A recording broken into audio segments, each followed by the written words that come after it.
Well, it is Good Friday. Larry Satchwell here with a garden update. Been meaning to do a garden update all week, but there's not much to update. Today we had torrential rains. The Brushy Fork Creek is now in my pasture. The horse is being boarded right now at another facility because he's getting ready for a show. Otherwise, he would be standing knee deep in this out there. I just fertilized this on Monday, so needless to say, most of it has washed into somebody's drinking water. I have not planted any of the warm season crops yet, except for the corn. I've been hardening off my plants, you can see here, and I've been taking them in the evenings if it's going to be in the 40s. Tonight is supposed to be 43, and that's primarily why I haven't planted anything yet. I'll take them in tonight. Hardening off is when you get them fresh from the greenhouse, and I got them from the greenhouse last week. To harden these plants off, I've been letting them in the morning sun, and then taking them in the heat of the afternoon.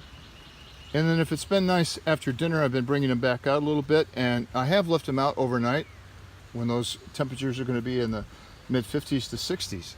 But we have had several nights in the 40s, and again tonight is supposed to be 43, so I'll be taking those in tonight.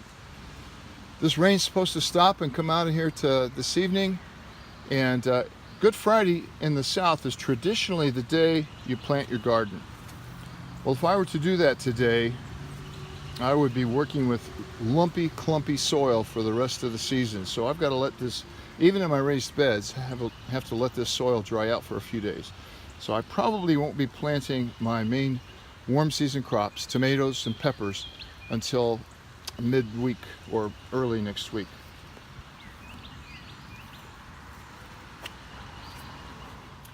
This is the last of the corn salad here. You can see it's flowered, so it's gone to seed. Basically, I've been feeding that to the chickens. I need to thin out and weed my onions. This is these are big green onions that we'll be using in salads. And then this is the fall crop of onions, Candy and Star.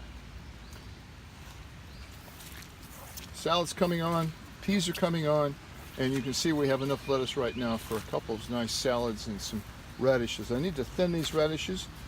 If I thin them to a couple inches apart, they'll form nice big radishes. If I don't, they could all be tops, and that's what's happened in this corner over here. I see one nice radish in there, and the rest are just mainly tops. These are pine tree mixed radish. I love them. I plant them every year and have so for the last 10 years. In the hugel bed over here, the peas are coming up nicely. I do need to do some weeding in there, but they're going to soon be covered up here. These are the red potatoes, the red Norlands. They always do a little bit better than the white ones. The white ones are a little bit slower to come up. I've got one here and one over there coming up, and the rest are, I'm sure, shortly under this mulch. Actually, the best potato crop I ever had is when this exact same thing happened. The potatoes were up several inches like they are now, and it came a frost. So we'll see if that's going to hinder or improve the potato crop. Half of the flower bed is mulched, and I still have all this junk from the winter to deal with. That's got to get put away soon. Coreopsis there, a little wet, but it'll be doing well.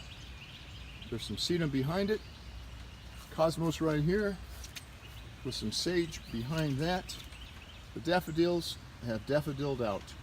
These daylilies will hide well as these daffodils form their bulbs and the tops die off. Nice row of black-eyed Susans coming up here. I have a volunteer sunflower coming up here. It looks like it's going to be a short, pretty one. That's the first bloom I've seen on those.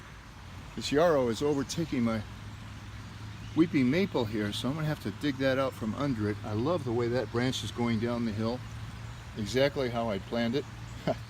I don't know how to prune this, so I'm going to be trying to look that up. This is a chrysanthemum, and in the south here, I need to pinch these back about every week until the late July, and then let them come out, and there'll be a nice bushy plant. I've got a nice one here and a not so nice one down there, but I think it's going to make it. There was one over here that didn't overwinter. That's going to do it for a soggy Friday afternoon in my Georgia garden. Thanks for watching. Stay tuned for more updates.